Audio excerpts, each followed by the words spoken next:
alikuwa jembe langu. Ndio maana nilimweka kwenye wizara 3 zilizokuwa ngumu na kurugesha, anyooshe mambo.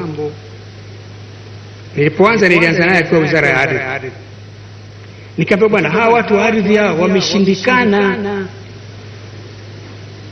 wanagawa viwanja mara 4, wanakula rushwa. Sasa hebu nenda kanyooshe pale. Ukinyooshea hiyo basi. Amepigana, alifikisha mahali fulani, lakini wale jamaa wagumu kweli.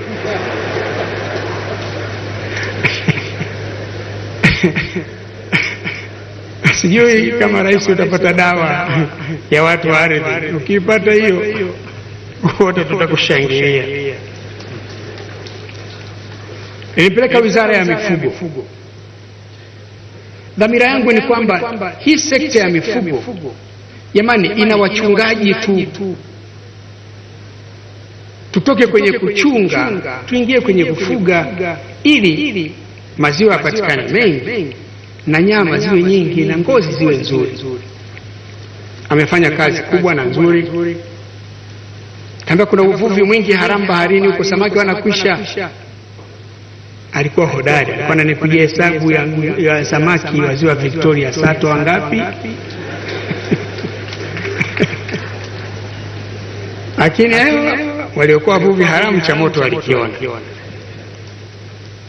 Akawa ananiambia tu, wewe rais, fumba macho, ziba masikio, fumba macho. Amefanya kazi kubwa na samaki wakaanza kuongezeka. Baadaye nilipokuwa na agenda kubwa katika miaka 5 yangu ya mwisho, maana miaka 5 ya kwanza unafanyia kuchaguliwa tena, miaka 5 ya mwisho unafanyiwa legacy, watu wakukumbuke kwa kitu gani. Na mimi nilikuwa nataka watu wanikumbuke kwa kuunganisha mikoa ya Tanzania kwa barabara salama. Nikaona bwana, jembe langu huyu kama ambaye sina kupeleka wizara ya ujenzi, na kuhakikisha mtakaa hapa miaka 5. Sikusudi kubadili, lakini tukubaliane barabara hii tufanye, hii tufanye, hii tufanye, hii tufanye, hii tufanye. Sasa mzee, wewe niwezeshe, mengine niachie. Na ni kweli nimestaafu. Kama kuna mkoa hatujaunganisha ni Kigoma na Katavi na kule Arusha na Mara, lakini karibu mikoa mingine yote tulikishajenga barabara salama.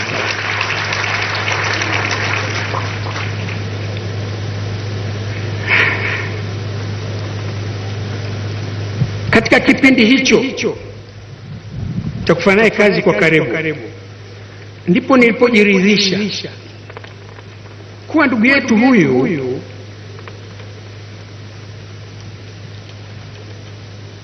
ana uwezo wa kubeba dhamana kubwa zaidi ya hiyo nayo,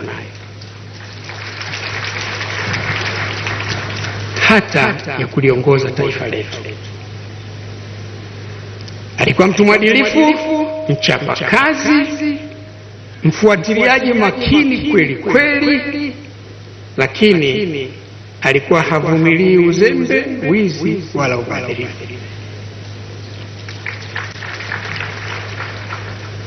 Alipojitokeza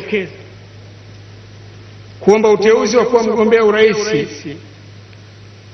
wa CCM mwaka 2015, sikusita kumpendekeza. Katika majina 5 niliyofikisha kwenye kikao cha juu ya vikao vya juu vya chama. Maana kwanza tulikuwa na watu 38. Kazi yangu ni kuwapunguza wale 38 nipate 5. Lakini sikuwa na tabu na Magufuli, ilikuwa ndio la kwanza. Alafu nikaongeza na wengine.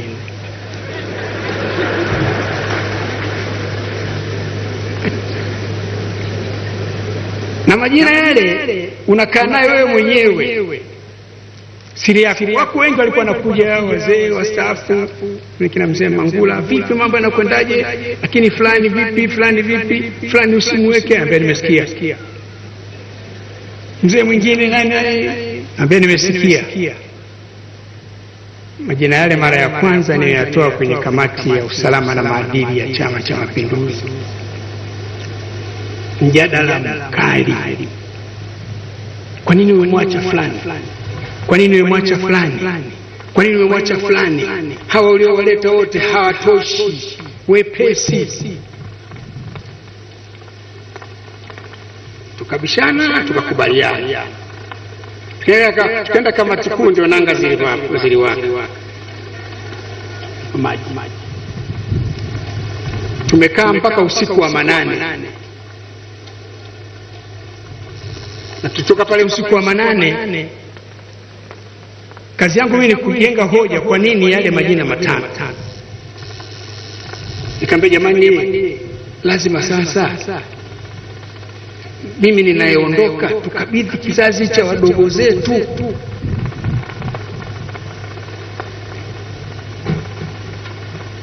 Nimejitahidi, na wakati mwingine ukiwa rais na mwenyekiti una nguvu.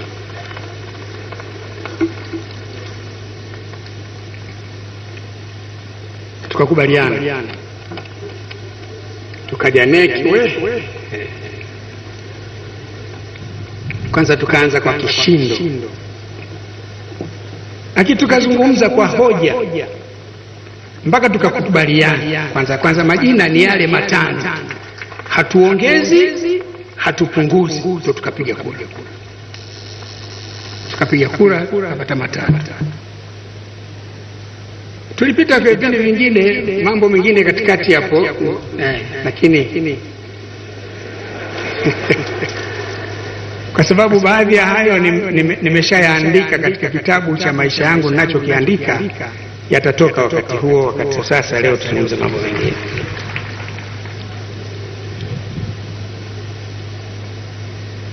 Kwa hiyo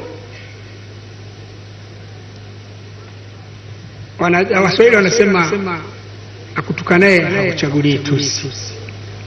Unaposikia vinong'ono kwamba unajua JK hakumtaka Magufuli, mie labda JK mwingine, nimewasimulieni leo mchakato tulivyokwenda nao. Yale majina matano nimekuja nayo mie, tumepambana nayo mpaka yakatoka matano,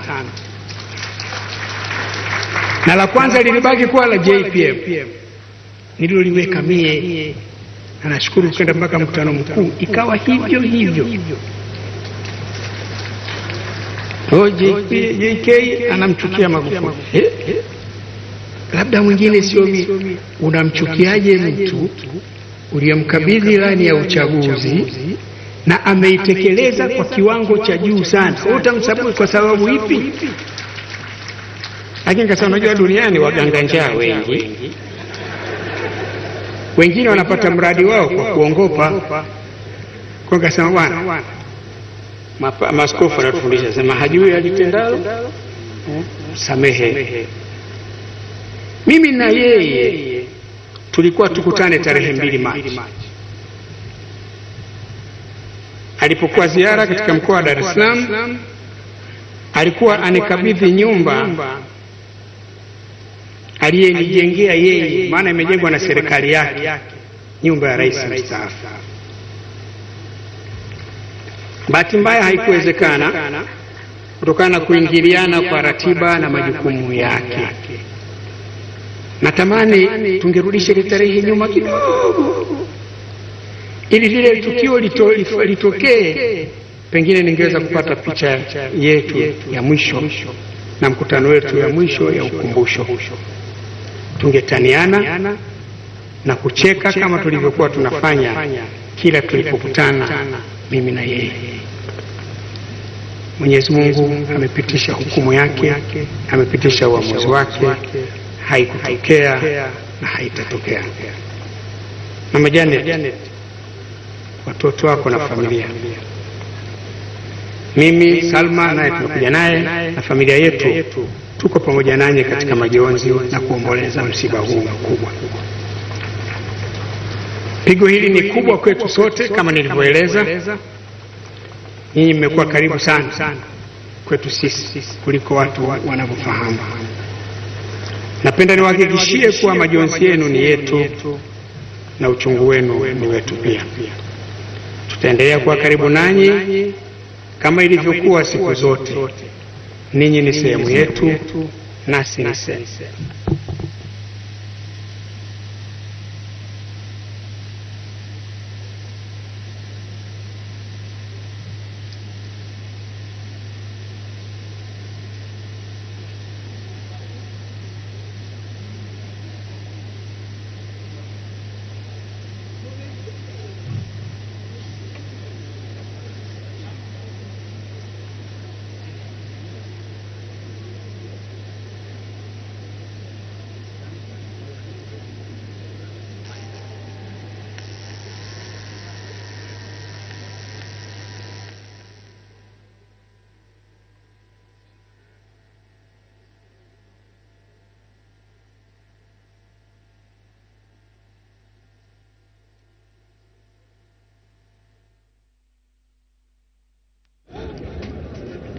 Mtazamaji wa UTV na msikilizaji wa UFM, kama ambavyo umekuwa ukifuatilia, ni Rais mstaafu wa Jamhuri ya Muungano wa Tanzania Dr.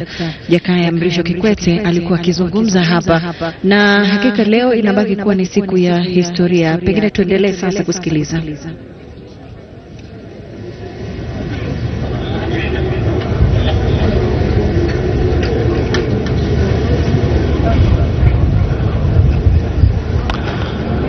Kinachoonekana bado kuna shida ya sauti kwa maana ya eneo hili linalotumika kwa ibada ya kumwombea Dr. John Magufuli, lakini kwa sasa Rais mstaafu wa Tanzania anaendelea na hotuba yake, na turejee kusikia kile anachokizungumza.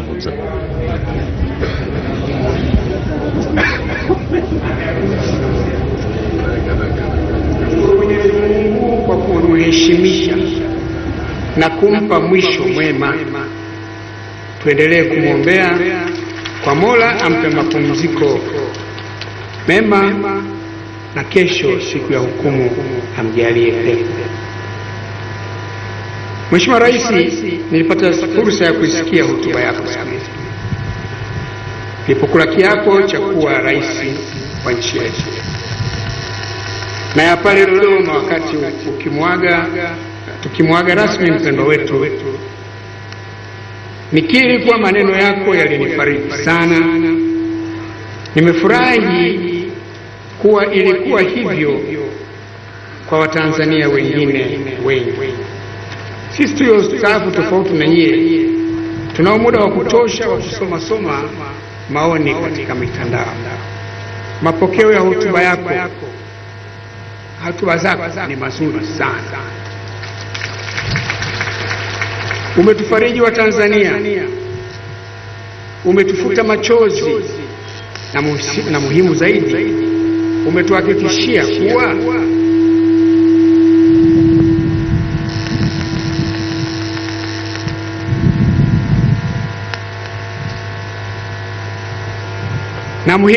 umetuhakikishia kuwa nchi yetu iko katika mikono salama na hakuna litakaloharibika. Binafsi sina shaka na uongozi wako, kwani nakufahamu kwa miaka mingi. Baada ya yale matatizo ya Zanzibar, Rais Mkapa aliunda timu niliyoiongoza mimi. Alikuwepo Dr. Sheni akiwa waziri wa utawala bora, alikuwepo na Samia wakati ule, lakini nimekufahamu zaidi ulipokuja kuwa waziri wangu katika serikali. Ulinisaidia sana ulipokuwa waziri wa nchi, ofisi ya makamu wa rais anayeshughulikia mambo ya muungano. Ulisaidia kuimarisha muungano kwa kushughulikia kero za muungano. Kama ulifanikisha yale kiasi kile ulipokuwa waziri, tunatarajia makubwa zaidi. Sasa wewe ndio rais, muungano wetu utaimarika zaidi. Kipaji chako cha uongozi kilionekana na kuchanua na kujipambanua ulipokuwa makamu wa mwenyekiti wa Bunge la Katiba. Wengi wetu hapo ndio tulipoanza kuziona ishara za wewe kuwa mtu anayetosha kushika nafasi za uongozi wa juu katika taifa letu. Kwa kutambua uwezo wako huo, ndio maana mwaka 2015 nilikuwa mwenyekiti wa chama chetu, tukakuteua kwa mgombea mwenza wa mgombea wetu wa urais, Mheshimiwa JPM. Kwa umahiri mkubwa umeinadi ilani ya uchaguzi ya 2015 na kuiwezesha CCM kupata ushindi, na mmefanya hivyo tena 2022 wewe na JPM, na kusababisha CCM kupata ushindi ambao haujawahi kutokea, tsunami. Unayajua vyema matarajio ya wana CCM na matarajio ya Watanzania kwa serikali yao. Aidha, umekuwa sehemu ya mipango na uendeshaji wa serikali ukiwa sambamba na Rais Magufuli. Wewe si mwanagenzi, wewe ni mbobevu uliyepikwa ukapikika barabara. Tunayo bahati kuwa na wewe ndio uliyepokea dhamana ya uongozi wa nchi yetu baada ya kuondokewa na mpendwa wetu Rais John Pombe Joseph Magufuli. Wewe ni mtu sahihi kabisa wa kuendeleza kazi aliyoiacha na kutufikisha pale alipotamani tufike. Tuna imani kubwa na uzoefu wako wa uongozi, umakini wako, uchapakazi wako, moyo wako wa upendo na huruma, na mikono yako ya ulezi kama mama. Napenda kuhakikishia kuwa mimi na wastaafu wenzangu tutakuwa pamoja nawe kama ulivyotutaka katika hotuba yako pale Dodoma. Tutume, tutakuitika. Usipotutuma, tutaendelea na shughuli zetu. Napenda kutumia nafasi hii kuomba Watanzania wenzangu wakuunge mkono, tukuunge mkono.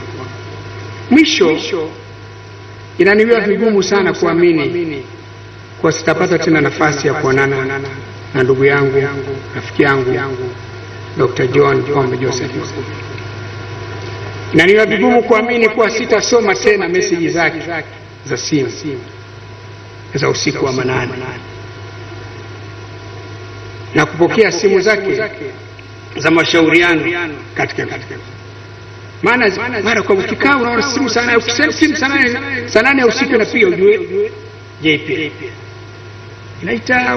Ukishukua simu unaona amepiga, unampigia. Sasa zile simu zilipokuwa zinakuwa nyingi kidogo hivi, siku moja aliponipigia kabla ya uchaguzi, mchakato ule uchaguzi, nikamwambia rais, wewe hulali? Akaniambia, nimejifunza kwako, wewe pia ulikuwa unatupigia simu saa hizi. Kaambia basi umeshinda, sasa unasemaje? Basi sasa alikuwa huwezi kumshinda jambo, ana majibu ya papo kwa papo.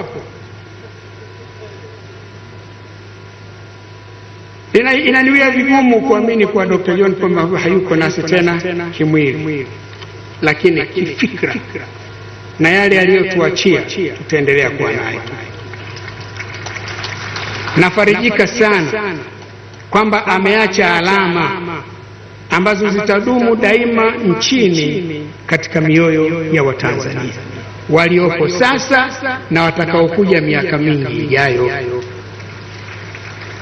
Ni viongozi wachache sana katika maisha na katika uongozi kupata bahati aliyoipata mpendo wetu JPM, bahati ya kugusa maisha ya wengi, bahati ya kusifiwa akiwa hai. Ingekuwa sasa sifa tunatoa sasa, alikuwa hivi, alikuwa, lakini JPM alikuwa anasifiwa akiwa hai. Na bahati ya kuondoka duniani angali watu wanampenda na watu wanamlilia, kama tulivyoshuhudia umati wa Tanzania kila mahali mwili wake ulipopita. Napenda kumaliza kwa kuwaomba Watanzania wenzangu na wana CCM tudumishe umoja na mshikamano kama alivyokuwa anatuhimiza marehemu wetu, kiongozi wetu tunayemwaga leo sasa hivi na baadaye tumweke kwenye nyumba yake ya milele. Tujiepushe kuimba nyimbo na kucheza ngoma za adui. Tutafarakana, tutagawanyika, si agenda yetu. Ningetamani kuendelea kuzungumza, lakini nachelea. Kufika mahala nikajikuta na hoji mapenzi ya Mwenyezi Mungu na hata kufikia kukufuru. Itoshe, nimalize kwa kusema raha ya milele umpe Bwana, apumzike kwa amani. Asante.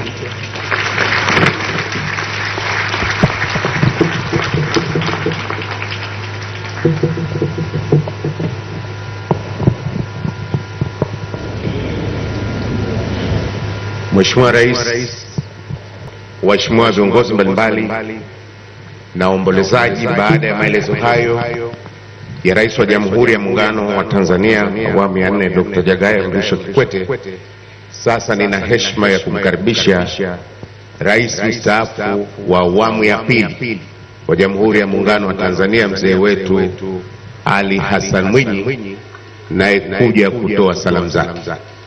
Mheshimiwa, karibu sana.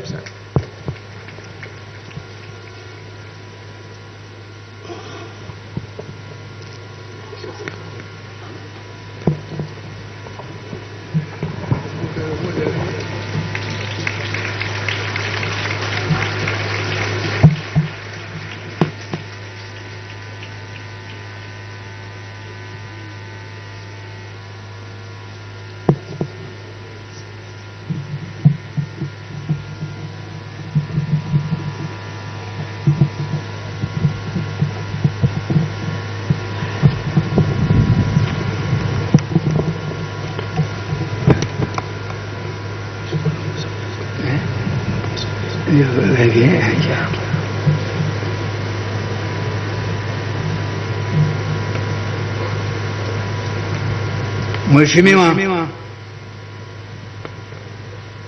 Mama Samia Suluhu Hassan,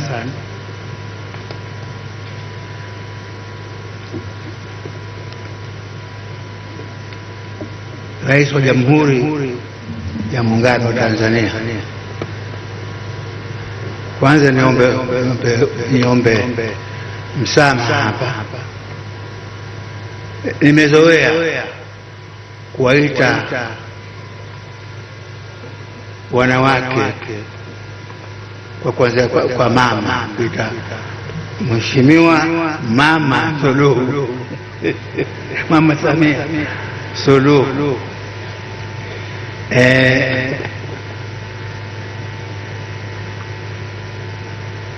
Nimezoea kusema hivi kwa sababu najua mwanamke aliyekuzidi kwa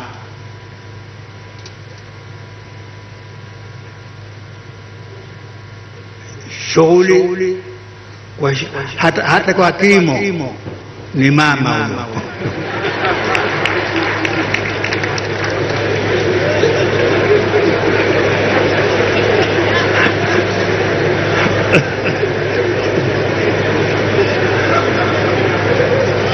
Na Mheshimiwa Mama Jane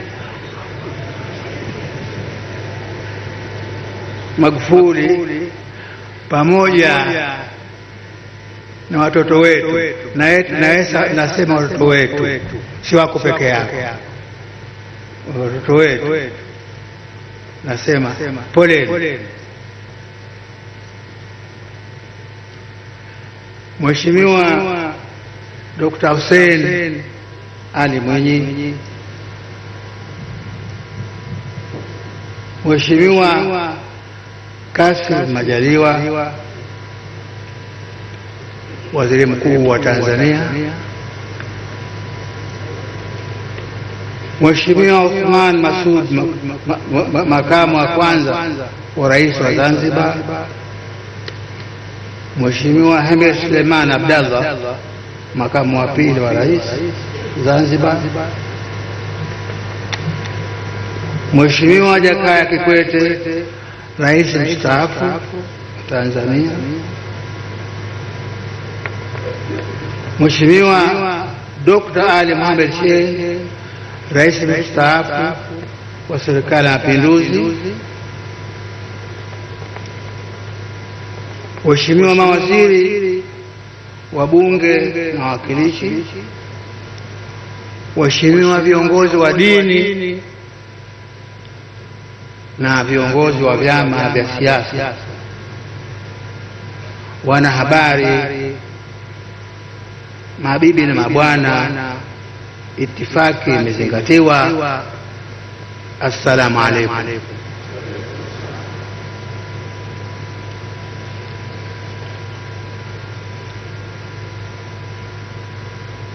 Mtagundua kwamba natumia notes zangu kwa yote ninayosema, kwa sababu sijiamini mzee mno. Sasa ninasahau hata mambo madogo madogo. Mama Siti yupo hapa, wakati mwingine humuuliza nani yule kijana wako, umemuona yupi huyu mwanetu anaitwaje vile?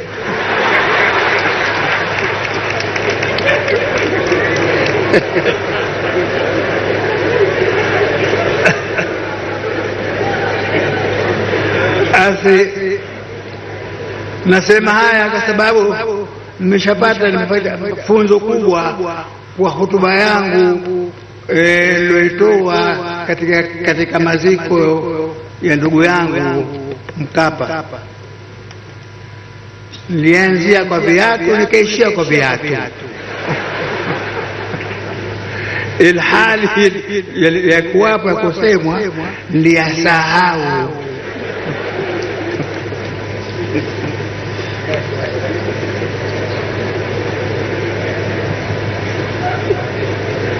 Mheshimiwa Rais,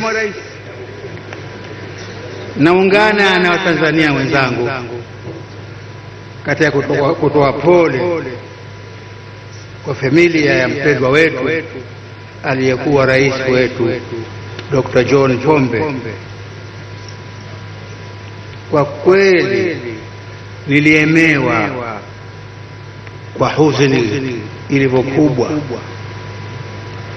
pale ulipotutangazia siku ile, ulipotangazia habari ya kifo cha mpenzi wetu, mpendwa wetu, kiongozi wetu, rais wetu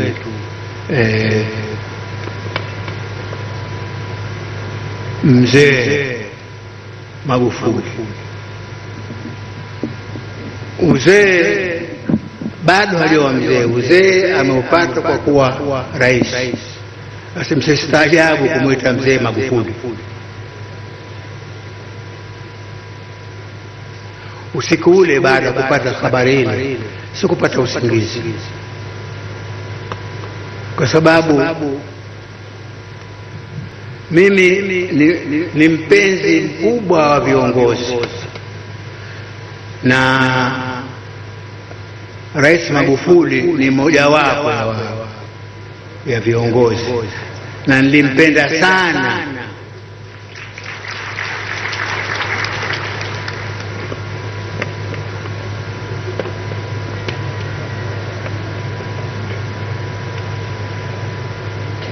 Kwa dakika mbili nadhani baada ya kupata habari hii nikaa kimya, nawaza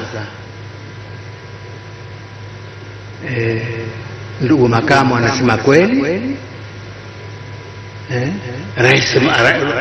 rais wetu mtu kijana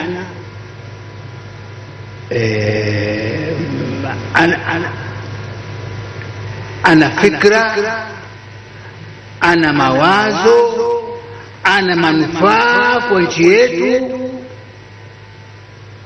Mwenyezi Mungu atatuondeshea kijana mwenye manufaa kwa nchi yake kama huyu. Nilipata matatizo sana ya fikra, utadhania kijana hafi wala mzee hafi, au anakuwa mzee tu kijana hafi, lakini habari hii ilinisitua sana sana.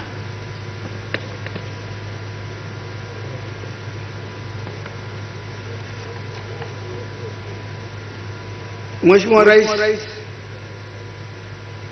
na ndugu za waombolezaji wenzangu, leo ni siku nyingine ngumu sana kwangu na kwa taifa la Watanzania, kwani ndio siku ya mwisho ya kuagana na kipenzi chetu hayati Dr. Magufuli. Hatutamuona tena katika uhai wetu, bali tutamuona kwa kuyaenzi mambo yale mazuri aliyotuachia.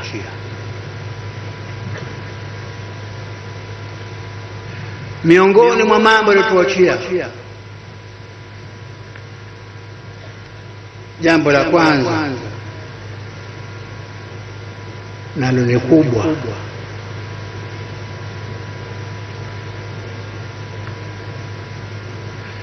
ni pale alipofanya kijana huyu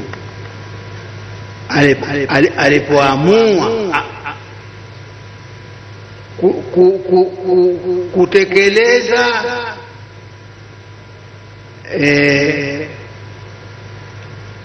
maagizo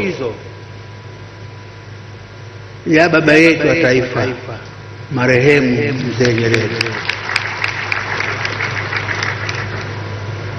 Kijana huyu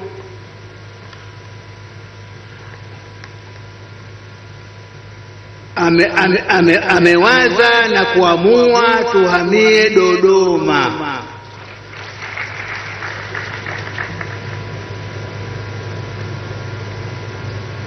Na kutekeleza jambo hilo kwa miaka miwili, jambo ambalo sisi wengine tulichukua miaka 40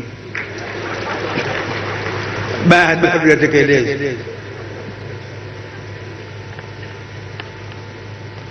Amefanya jambo kubwa sana.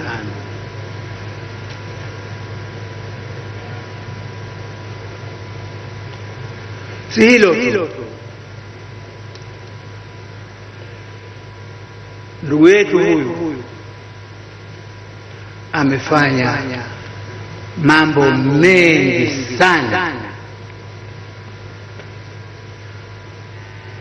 yenye maslahi ya Tanzania.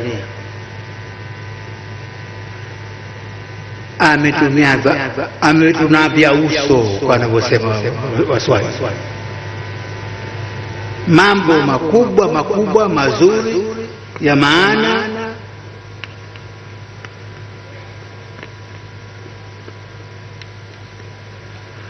ameyatekeleza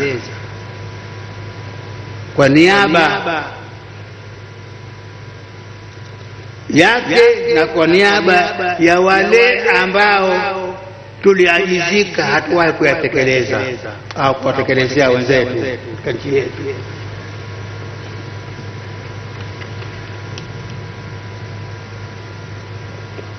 Ndugu wa Tanzania wenzangu, kwa kipindi kifupi cha miaka 5 nchi yetu imepiga hatua kubwa sana, hata ulimwengu, kwa namna alivyoliletea maendeleo ya haraka kweli kweli nchi yake ya Tanzania.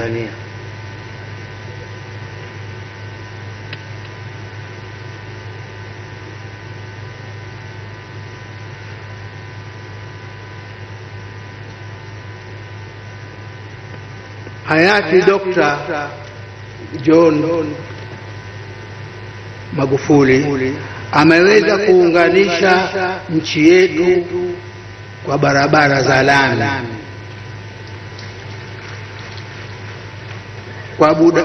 kwa muda mfupi wa miaka 5. Barabara za lami, mwenyewe alikuwa hodari sana kwa statistics, angetuambia, lakini barabara nyingi zimejengwa katika nchi hii kwa muda mfupi sana.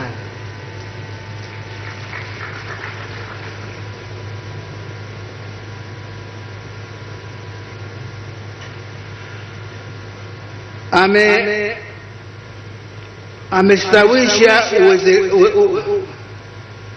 uwekezaji na biashara nchini kwa kurahisisha mawasiliano. Hata masoko makubwa ya kisasa yameanza kuchipuka kama uyoga katika nchi yetu. Safari za ndege zimerudi katika nchi. Kisha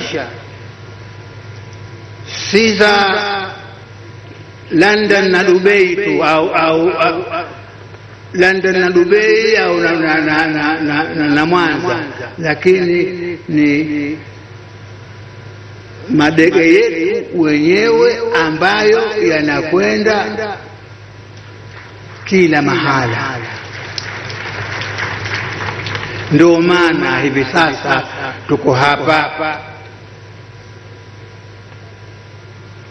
Mama Siti uko pale, ningemuuliza panaitwaje vile hapa?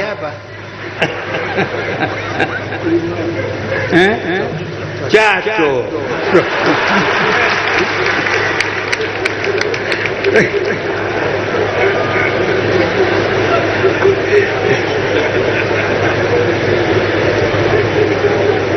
Kijana wetu huyu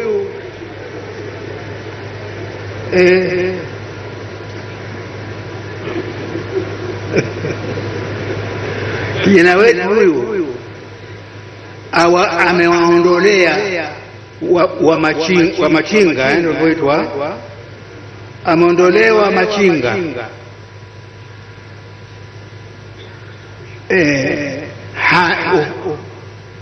fedheha ya kuwingwa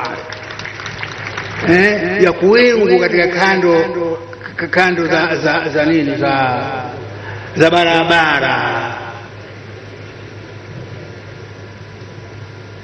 Badala yake, ingawa kwanza kawapa ruhusa ya muda, rudini huko mlikowingwa, hamtaingwa tena, na serikali yenu tukufu itakujengeeni au takupeni mahali pema zaidi itakufanya biashara zenu. Hilo ni jambo kubwa. Ni kweli bwana huyu anastahi na kuheshimu na kuhurumia wanyonge. Nani angepata tabu yote hiyo? Lakini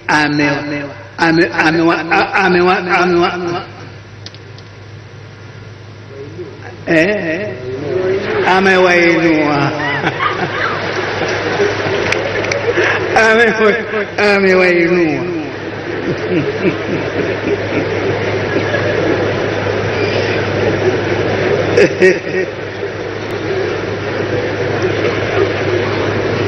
Wamachinga amewaondolea manyanyaso ya kuwingwa kama ndege watundu kutoka kando kando ya majia, na badala yake ameahidi atawatengenezea mahali pema zaidi pa kufanya shughuli zao. Kwa hilo sio Wamachinga tu, lakini hata kina sisi vile vile na watu wengi wameingia katika kundi hilo la huruma hiyo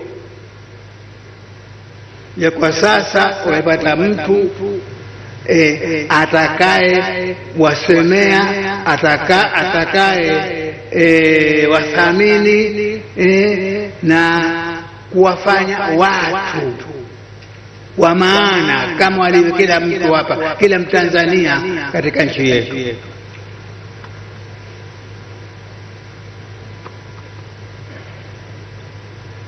Ndugu zangu, huyo ndio Magufuli, na hiyo ndio shida inayopata baadhi ya watu.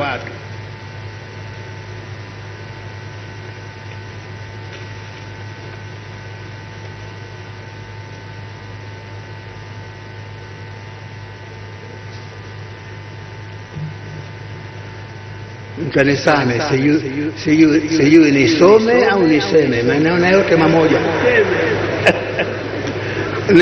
Naona yote mamoja. Spidi yangu si ile niloidhani ati nitaiweza kuitumia hapa.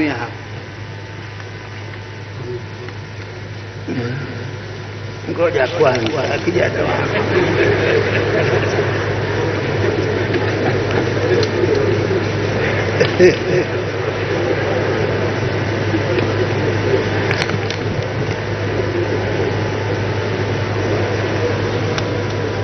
Mheshimiwa Rais, usinichoke, nisikilize.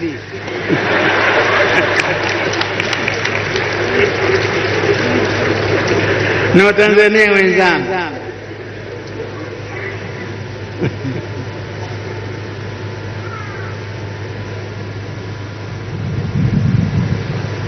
aliyekuwa rais wetu Dr. John Pombe kweli kweli alifanya kazi kubwa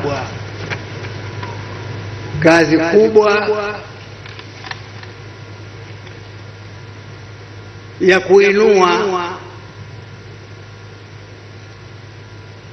wazee na masikini.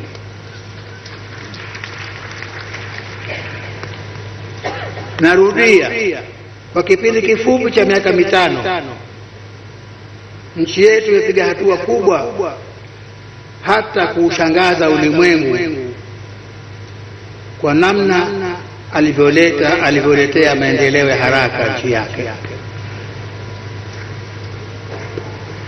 Kwa nini? Kwa sababu hakuwa mtu wa maneno matupu, alikuwa mtu wa vitendo na matokeo,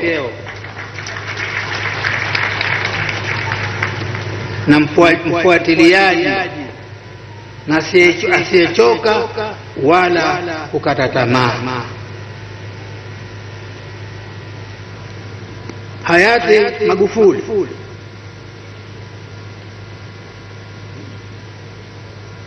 si kama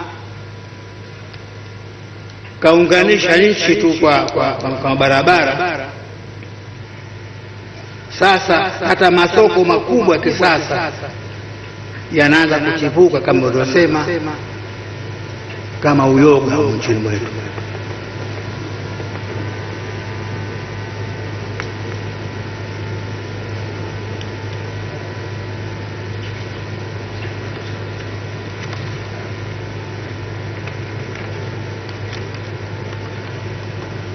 nyote nyinyi bado wanini mababu zenu ngali hai.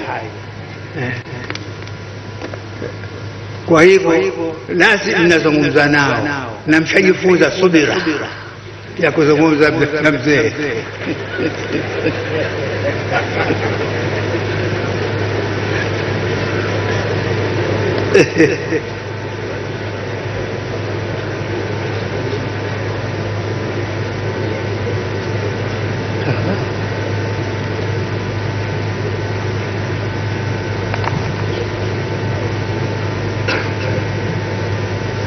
Rais Magufuli katufanyia mengi katika nchi yetu,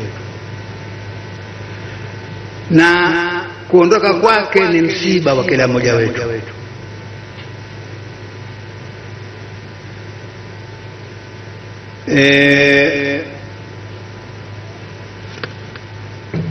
Kama nilivyosema, sitaki nirudie,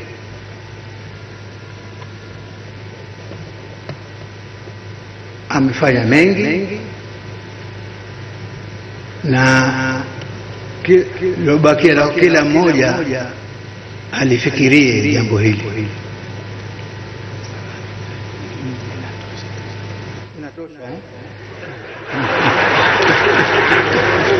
Vijana wangu,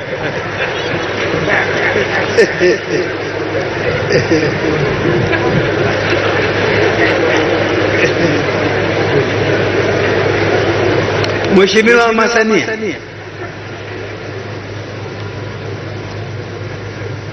Dr. Magufuli ameondoka, ametuachia wewe.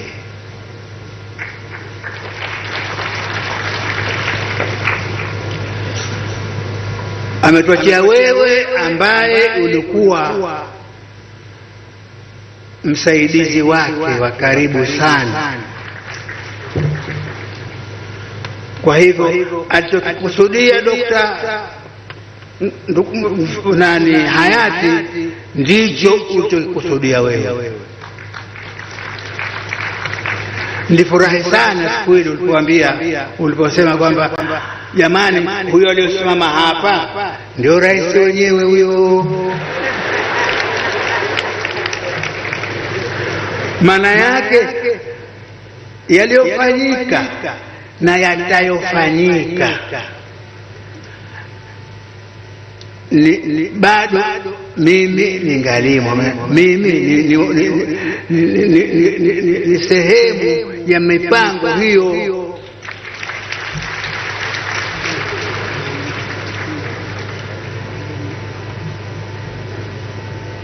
Kwa hivyo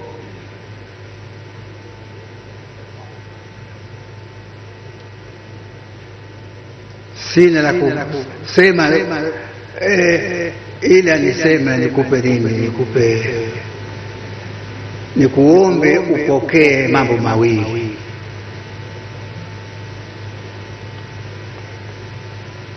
Upokee pole kwa kuondokewa, na upokee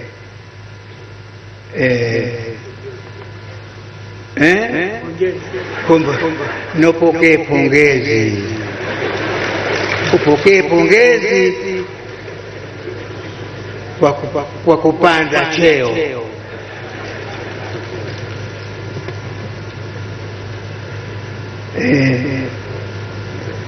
Sote tunakuombea dua, mambo haya yaende vizuri, nchi hii uiweze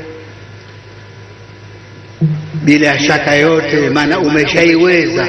Umekuwa naye mwenzio kwa miaka mitano, kila lolifanya, kila loliandika, kila lolokubaliana, hilo lingalipo haliyafutwa.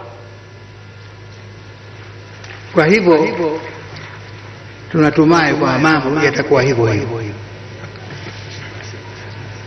Basi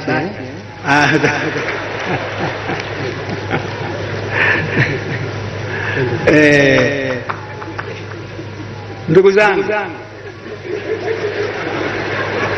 asanteni sana.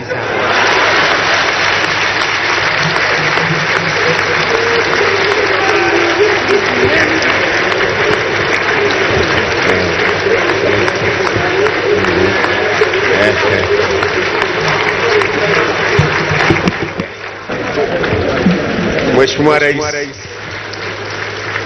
baada ya maelezo, salamu na faraja kutoka kwa mzee wetu Mzee Ali Hassan Mwinyi, Rais mstaafu wa Jamhuri ya Muungano wa Tanzania, naomba kwa dakika chache nimkaribishe makamo mwenyekiti wa CCM anayefanyia kazi upande wa Tanzania Bara, mzee wetu Philip Mangula, naye aje atoe salamu fupi katika hadhara hii, na baada ya hapo nitamkaribisha Mheshimiwa Waziri Mkuu.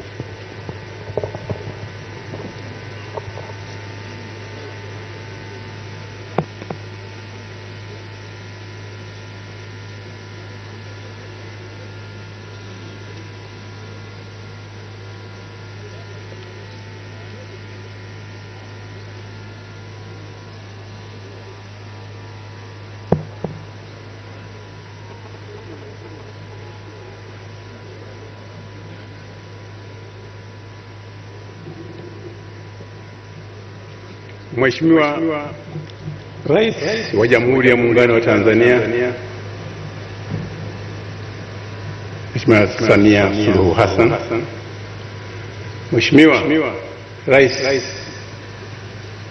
wa Zanzibar Dr. Hussein Ali Mwinyi,